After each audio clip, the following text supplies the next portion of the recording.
తెలుగు శ్రోతలకు నమస్కారం. Arogyavani health channel అందిస్తున్న ఈ కార్యక్రమంలో ప్రముఖ ఆయుర్వేద వైద్యులు డాక్టర్ చిరుమామిళ్ల మురళీ మనోహర్ చెప్పే విలువైన విషయాలని విందాం.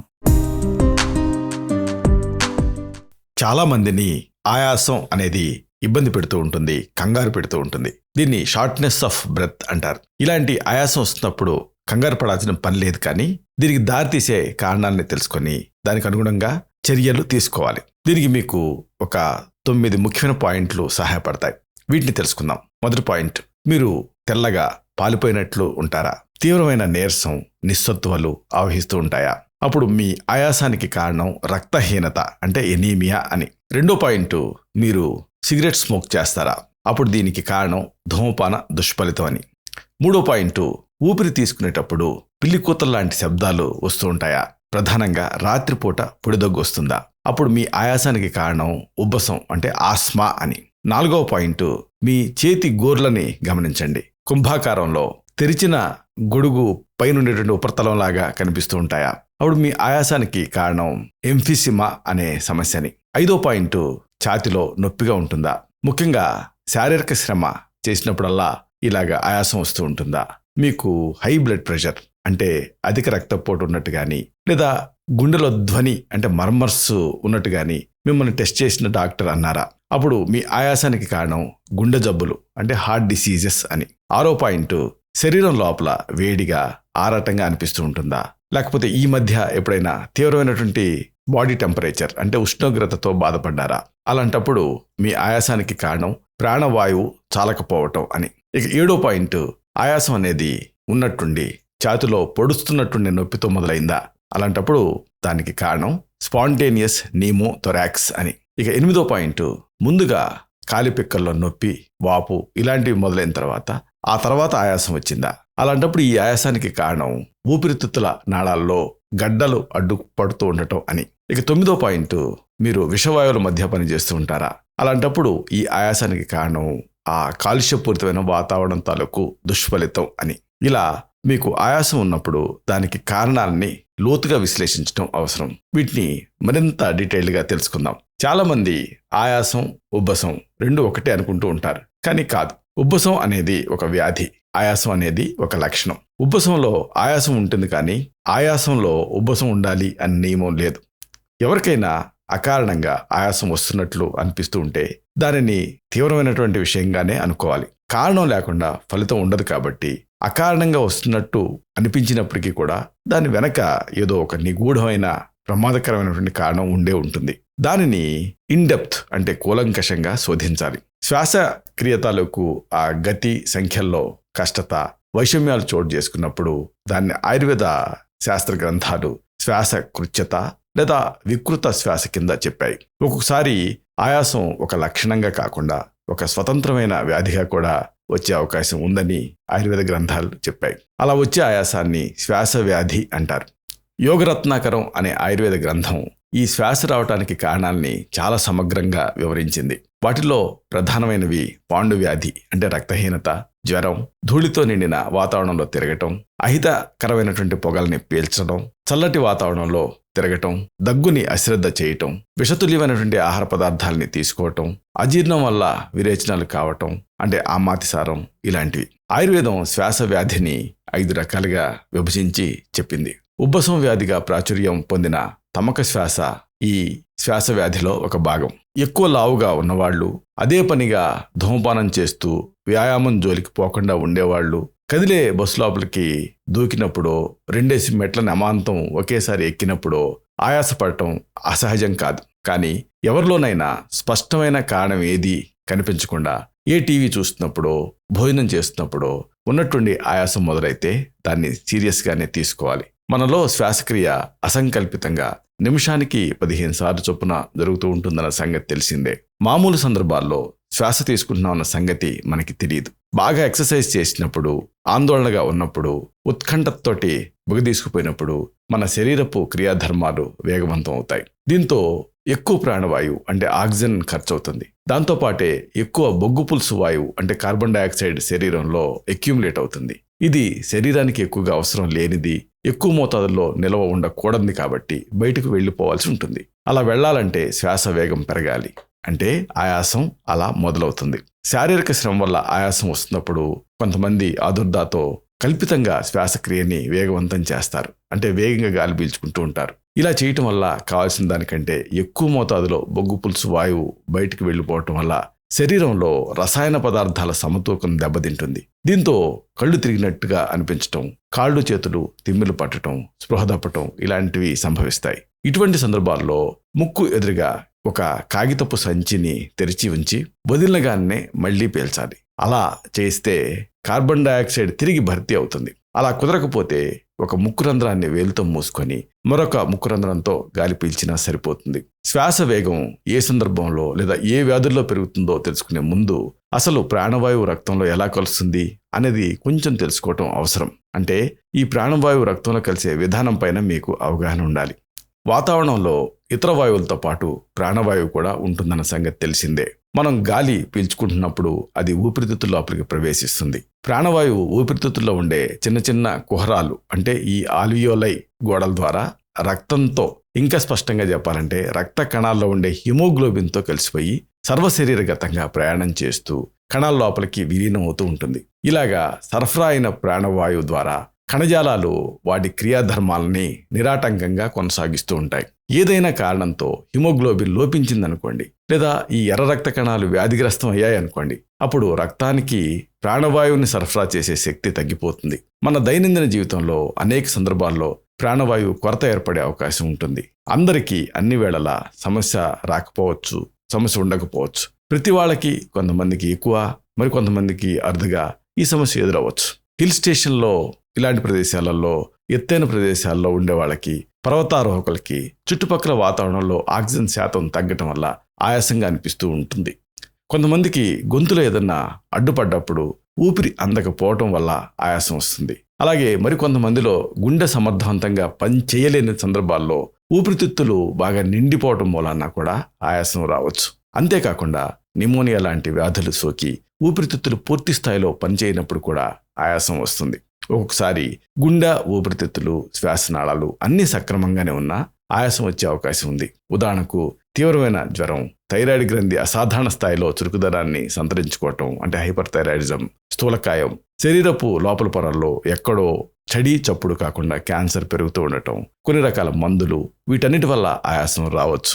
మరి మీ విషయంలో ఆయాసానికి కారణం ఏమై ఉంటుంది అంటే ఇప్పుడు మనం చెప్పుకున్న ఈ 9 పాయింట్లని మరింత డీటెయిల్గా తెలుసుకుందాం. మొదటి పాయింట్ రక్తహీనత, అంటే ఎనీమియా. రక్తహీనతలో ఊపిరి అందనట్లుగా ఆయాసంగా ఉంటుంది. రక్తహీనత లేదా ఈ రక్తాల్పతని కొన్ని ప్రాంతాల్లో తెల్ల కామర్లు అని కూడా పిలుస్తూ ఉంటారు. ఆయుర్వేదం రక్తహీనతని పాండు వ్యాధి కింద చెప్పింది. రక్తాన్ని కోల్పోవటం, రక్త కణాలు ఎక్కువగా వినాశనం చెందటం వంటి కారణాలతో రక్తహీనత అనేది ఏర్పడుతుంది. ఈ వ్యాధిలో ఆయాసంతో పాటు చర్మం, గోళ్లు, శ్లేష్మపు పొరలు తెల్లగా రక్తహీనంగా కనిపిస్తాయి. అలాగే అలసట, కళ్ళు తిరిగినట్లుగా అనిపిస్తూ ఉండటం, గుండెదడ, అన్నవాహిక సమస్యలు, నెలసరి లోపాలు, లైంగిక స్తబ్దత కూడా సమాంతరంగా కనిపించే అవకాశం ఉంది. రక్తాన్ని హిమోగ్లోబిన్ కోసం పరీక్ష చేయిస్తే రక్తహీనత ఉందో లేదో తెలిసిపోతుంది. ఆయాసం వస్తున్నప్పుడు దానికి కారణం రక్తహీనతే అయినప్పుడు దానికి దారితీసే కారణాలన్నింటినీ కూలంకషంగా పరిశీలించాల్సి ఉంటుంది. క్షారాలు, పుల్లటి పదార్థాలు, ఉప్పు వీటిని ఎక్కువగా తీసుకోవటం వల్ల కానీ, వేడి చేసే పదార్థాలు, విరుద్ధమైన ఆహార ద్రవ్యాలు, శరీరానికి పడని అసాధ్య పదార్థాలు వీటిని ఎక్కువ మోతాదులలో తీసుకోవటం వల్ల కానీ పాండు వ్యాధి అనేది వస్తుందని ఆయుర్వేదం చెబుతుంది. కాబట్టి ముందుగా వీటన్నిటిని వదిలేయాలి. అలాగే పగటిపూట నిద్రపోవటం, అతిగా వ్యాయామం చేయటం, అతిగా కామకలాపాలలో పాల్గొనటం వల్ల కూడా ఈ పాండు వ్యాధి వస్తుంది. కాబట్టి ఈ విహారాలన్నింటినీ వదిలేయాలి. అంతేకాకుండా చరక సంహిత వేరే వ్యాధుల్ని అశ్రద్ధ చేయటం వల్ల కూడా పాండు వ్యాధి వస్తుందని చెబుతూ రక్తస్రావం ప్రధానంగా ఉండే రక్తపిత్త వ్యాధిని, రక్తాతిసారాన్ని, రక్తం పడే నైజం ఉన్న మొలల వ్యాధిని, క్షయవ్యాధిని, నెలసరిలో ఎక్కువగా రక్తాన్ని కోల్పోయే రక్తప్రదర వ్యాధిని ప్రముఖ కారణాల కింద చెప్పింది. కాబట్టి పాండు వ్యాధికి ట్రీట్మెంట్ ఇచ్చే ముందు దానికి కారణమైన ఈ వ్యాధుల్ని కూడా ట్రీట్ చేయాల్సి ఉంటుంది. దీనికి మంచి ఇంటి వైద్యాలు ఉన్నాయి.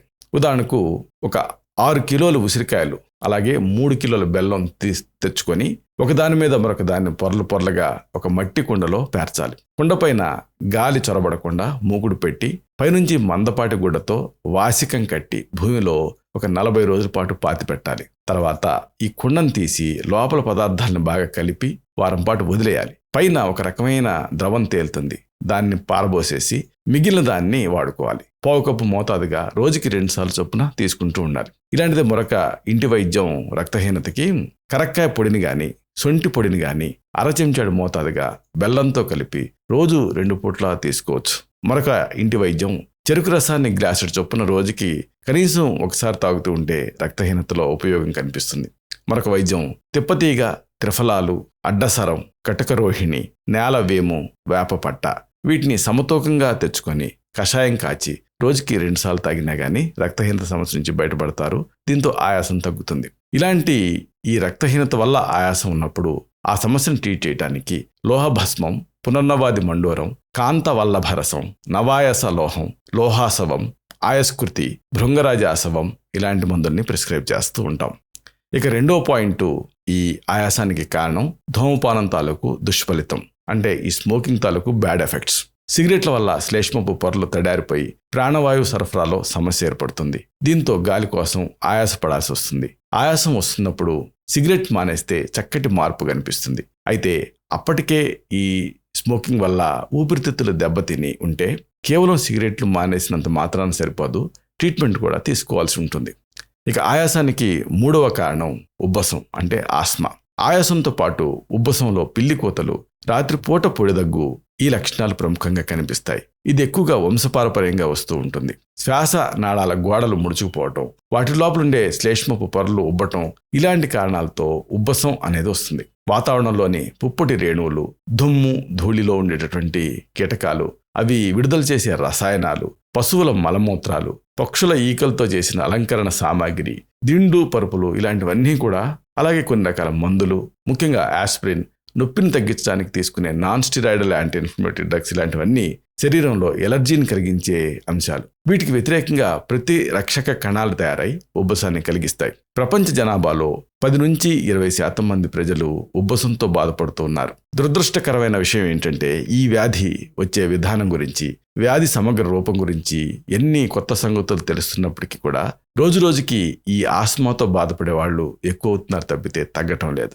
దీనికి కారణం నివారణ పద్ధతుల మీద అవగాహన లేకపోవటమే. ఉబ్బసం వ్యాధికి లోనైనప్పుడు గాలి సరిగ్గా అందదు కాబట్టి అదనపు ఖండాన్ని శ్వాసక్రియకి ఉపయోగించుకోవటం కోసం భుజాలని బిగదీసి ముందుకి వంగి శ్వాస పీల్చుకుంటూ ఉంటారు. చేపలు, గుడ్లు, పాలు, గోధుమలు, మద్యం ఇలాంటివన్నీ కూడా ఈ వ్యాధిని తీవ్రతరం చేసే అవకాశం ఉంది. అలాగే మానసికంగా, శారీరకంగా అలసిపోయినప్పుడు, విషవాయువులకి గురైనప్పుడు, భావావేశాలకి లోనైనప్పుడు ఈ ఉబ్బసం తిరగబెడుతూ ఉంటుంది. ఉబ్బసాన్ని ఆయుర్వేద గ్రంథాలు తమక శ్వాస అనే పేరుతోటి చెప్పాయి. ఈ వ్యాధి సాధ్యాసాధ్యతల్ని మనం గనక కన్సిడర్ చేస్తే దీన్ని యాప్య వ్యాధి కింద ఆయుర్వేద గ్రంథాలు చెప్పాయి. యాప్య వ్యాధి అంటే నియంత్రించగలిగేవే కానీ నిర్మూలించలేనివి అని అర్థం. అదృష్టం ఏమిటంటే ఉబ్బస వ్యాధి తొలి దశలో ఉన్నప్పుడు, రోగి బలహీనంగా లేనప్పుడు ఈ వ్యాధిని పూర్తిగా నిర్మూలించగలిగే అవకాశం ఉంది. పుప్పొడి రేణువులు ఎలర్జీలకి, ఆస్మాకి ప్రధాన కారణం. అందుకే సాధ్యమైనంత వరకు మొక్కలు పుష్పించే టైంలో తోటల వైపు వెళ్ళకూడదు. ఇంట్లో ఉన్నప్పుడు కూడా పుప్పొడి లేకుండా తలుపులన్నీ వేసుకుంటే మంచిది. ఇంటిని చీపురుతో కాకుండా వ్యాక్యూమ్ క్లీనర్తో శుభ్రం చేస్తే దుమ్ము లేవకుండా ఉంటుంది. అలాగే దుప్పట్లని ప్రతిరోజు దులుపుతూ ఉండాలి. అయితే మీరు కాకుండా ఎలర్జీ తత్వం లేని వాళ్ళు దులపాలి. ఇక పెంపుడు జంతువులైన కుక్కలు, పిల్లులు, గుర్రాలు ఇలాంటి వాటి రోమాల వల్ల ఎలర్జీ వచ్చే అవకాశం ఉంది. అలాంటప్పుడు వాటి జోలికి వెళ్లకుండా ఉండటం మంచిది. అలాగే ఈకలతో చేసిన పరుపుల్ని, ఇతర వస్తువుల్ని కూడా ఉపయోగించకూడదు. ఆహారం కూడా ఏది పడుతుందో ఏది పడదో చూసుకొని ఆ ప్రకారం తీసుకోవాలి. ఇలాంటి ఆస్మాకి మంచి గృహ వైద్యాలు ఉన్నాయి. ఉదాహరణకు శ్వాసనాళాలు కుంచుకుపోవటం వల్ల వచ్చే ఆయాసం, దగ్గు ఇలాంటి వాటిలో అడ్డసరం అనేది అద్భుతమైన ఔషధం. యోగరత్నాకరుడు అనే ఆయుర్వేదాచార్యుడు తన యోగరత్నాకరంలో వాస అనేది దొరుకుతున్నప్పుడు, అంటే అడ్డసరం దొరుకుతున్నప్పుడు, జీవించాలన్న కోరిక బలీయంగా ఉన్న క్షయవ్యాధిగ్రస్తులు గాని, రక్తస్రావంతో బాధపడే రక్తపిత్త వ్యాధిగ్రస్తులు గాని, దగ్గుతో పీడింపబడే బాధితులు గాని దుఃఖించాల్సిన అవసరం ఏముంది అని అభయహస్తం ఇస్తాడు. అలోపతి వైద్య విధానంలో కూడా ఈ మొక్క నుంచి తీసిన వాససిన్ అనే ఆల్కలాయిడ్ని బ్రోమోహెక్సిన్గా తయారు చేసి బ్రాంకోడైలేటర్గా శ్వాసనాళాన్ని వ్యాకొచ్చపరిచే నిమిత్తం వాడుతున్నారు. మరొక ఇంటి వైద్యం, శొంఠి పొడిని చెంచాడు వంతున రోజు 3 పూట్ల నీళ్లతో గాని తేనెతో గాని తీసుకుంటే కూడా ఆయాసం తగ్గుతుంది, ఉబ్బసం తగ్గటం వల్ల. ఉబ్బసానికి మరొక ఇంటి వైద్యం, ఒక 2 చెంచాలు ఆవ నూనె, ఒక పెద్ద ఉసిరికాయంత బెల్లం కలిపి ముద్ద చేసి రోజుకి 2 సార్లు తీసుకుంటే కూడా రిలీఫ్ వస్తుంది. మరొకటి, మేక మేయని ఆకు ఒక గుప్పెడు తెచ్చి ముద్ద చేసి ఉదయం ఖాళీ కడుపుతో తీసుకోవాలి. దీంతో వాంతి అనేది అయ్యి కఫం తెగి రిలీఫ్ వస్తుంది. మరొక వైద్యం, గంటు బారంగిని ఒక అర చెంచాడు శొంఠి పొడిని తీసుకొని తగినంత తేనె కలిపి రోజుకి 2 సార్లు తీసుకుంటే కూడా ఈ ఆస్మా తగ్గుతుంది. మరొక ఇంటి వైద్యం, ఒక పావు చెంచాడు పిప్పళ్ళ పొడిని బెల్లంతో గాని లేదా తేనెతో గాని కలిపి తీసుకున్నా గానీ రిలీఫ్ వస్తుంది. ఇంకొకటి, ఉమ్మెత్త ఆకుని ఎండబెట్టి నిప్పుల మీద వేసి పొగ వస్తుంది కదా, ఆ ధూపాన్ని పీల్చాలి. ఇక ఈ ఆయాసం అనేది ఉబ్బసం వల్ల వస్తున్నప్పుడు శ్వాసకుఠార రసం, సితోపలాది చూర్ణం, కర్పూరాది చూర్ణం, తాడిసాది చూర్ణం, కనకాసవం, శ్వాసానంద గుళిక, అగస్య హరితకి రసాయనం ఇలాంటి వాటిని ప్రిస్క్రైబ్ చేస్తూ ఉంటాం. ఇక ఈ ఆయాసానికి మరొక ముఖ్యమైన కారణం 4వ పాయింట్, ఎంఫిసిమా. ఊపిరితిత్తుల్లో ఉండే గాలి కుహరాలు అసాధారణంగా వ్యాకోచం చెంది సాగే గుణాన్ని కోల్పోయినప్పుడు ఎంఫిసిమా అంటారు. ప్రాణవాయువు సరిగ్గా అందకపోవటం మూలాన ఈ వ్యాధికి గురైన వాళ్ళ పెదవులు, గోళ్లు, శ్లేష్మపు పొరలు అన్నీ కూడా నీలంగా కనిపిస్తాయి. ఈ లక్షణాలతో పాటు ఆయాసం కూడా ఉంటుంది. ఇవే లక్షణాలు ఊపిరితిత్తులకు సంబంధించిన క్యాన్సర్లో కూడా కనిపించే అవకాశం ఉంటుంది. కాబట్టి ఈ లక్షణాలు కనిపిస్తున్నప్పుడు అశ్రద్ధ చేయకుండా వైద్య సహాయం పొందడం అవసరం. ఎంఫిసిమా వ్యాధిలో ప్రాణాయామం చేస్తే మంచి ఫలితం కనిపిస్తుంది. ఊపిరితిత్తుల వ్యాధుల్లో మనం చెప్పుకున్న అన్ని ఔషధాలు దీంట్లో పనిచేస్తాయి. ఇక ఈ ఆయాసానికి మరొక ముఖ్యమైన కారణం గుండె జబ్బులు, హార్ట్ డిసీజెస్. ఇది 5వ పాయింట్. గుండె కవాటాలు వ్యాధిగ్రస్తం అవటం అంటే వాల్వులర్ హార్ట్ డిసీజెస్. గుండెకు రక్త సరఫరా సరిగ్గా అందక నొప్పి రావటం అంటే యాంజైనా పెక్టోరిస్. రక్తపోటు పెరగటం లాంటివి జరిగినప్పుడు శ్వాస వేగం పెరుగుతుంది, కాంపెన్సేటరీ మెకానిజం. ఇదొక పరిహారాత్మక చర్య. ఈ స్థితిలో ప్రాణవాయువు అనేది శారీరక కణజాలాలకి సంపూర్ణంగా చేరుకోలేదు కాబట్టి ఎక్కువ ప్రాణవాయువు కోసం అదనంగా గాలి పీల్చుకోవాల్సి వస్తుంది. అది ఆయాసం రూపంలో. ఇక గుండె కండాలు శక్తి తగ్గినప్పుడు కాళ్ల మడమలు వాయటం, వెల్లికిలా పడుకున్నప్పుడు ఆయాసంగా అనిపించడం లాంటివి జరుగుతాయి. రక్త ప్రసరణ అప్రతిహతంగా జరగకుండా అడ్డగింపబడటం వల్ల ఇలా జరుగుతూ ఉంటుంది. గుండె జబ్బుల వల్ల కానీ రక్తపోటు వల్ల కానీ ఆయాసం వస్తుంటే వాటికి అనుగుణంగా ట్రీట్మెంట్ తీసుకుంటే సరిపోతుంది.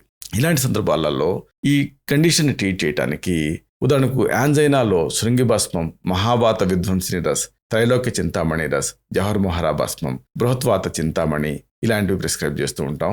ఇక కంజెస్టివ్ హార్ట్ ఫెయిల్యూర్ అంటే హృదయ శోధ ఇలాంటి వాటిలలో అబ్రక భస్మం, పునర్నవాది మండోరం, ప్రభాకరవటి, లక్ష్మీ విలాస్ రస్, ఆరోగ్యవర్ధని వటి, మాక్షిక భస్మం ఇలాంటివి ప్రిస్క్రైబ్ చేస్తూ ఉంటాం. ఇక వాల్వులు వ్యాధిగ్రస్తమైనప్పుడు అకీక భస్మం, అకీక పిష్టి, అర్జునారిష్టం, మాణిక్య భస్మం, అలాగే సంగే జహారాత్ భస్మ, పూర్ణ చంద్రోదయ రస్, యాకూతి, స్వర్ణమాన్య వసంత రస్ ఇలాంటివి ప్రిస్క్రైబ్ చేస్తూ ఉంటాం. ఇక ఆయాసానికి మరొక కారణం 6వ పాయింట్, ప్రాణవాయువు చాలకపోవటం. జ్వరం తీవ్రస్థాయిలో ఉన్నప్పుడు, థైరాయిడ్ గ్రంథి అసాధారణంగా చురుకుదనాన్ని సంతరించుకున్నప్పుడు అంటే హైపోథైరాయిడిజంలో శరీరపు కణజాలాలు సాధారణ స్థితిలో కంటే అధికంగా పనిచేస్తాయి. దీంతో శరీరానికి అదనపు ప్రాణవాయువు అనేది అవసరం అవుతుంది. దీంతో శ్వాస వేగం అనేది పెరుగుతుంది. ఈ 2 స్థితులే కాదు, శరీరం లావెక్కినప్పుడు, అలాగే శరీరం లోపల కంతులు లేదా ట్యూమర్స్ పెరుగుతున్నప్పుడు, శక్తికి మించి శ్రమ చేసినప్పుడు, ఇంకా ఇలాంటి చాలా రకాల అసాధారణ పరిస్థితుల్లో రొప్పు వచ్చే అవకాశం ఉంది. ఈ లక్షణం కనిపిస్తున్నప్పుడు కారణానుగుణంగా ట్రీట్మెంట్ ఇవ్వాల్సి ఉంటుంది. ఇక ఆయాసానికి మరొక కారణం 7వ పాయింట్, స్పాంటేనియస్ నీమోథొరాక్స్. 2 ఊపిరితిత్తుల్లో ఒకటి డెస్ట్రాయ్ అయినప్పుడు, పతనం చెందినప్పుడు ఆయాసంతో పాటు ఉన్నటువంటి ఛాతిలో పొడుస్తున్నట్టు ఉండేటటువంటి నొప్పి స్టార్ట్ అవుతుంది. రకరకాల కారణాలతో ఒక పక్క ఊపిరితిత్తు లోపల ఉండే గాలి ఊపిరితిత్తు గోడని ఛేదించుకొని ఛాతి కుహరం లోపలికి ప్రవేశించి ఊపిరితిత్తుల్ని, గుండెను ఒకేసారి ఒక పక్కకి నెట్టేస్తుంది.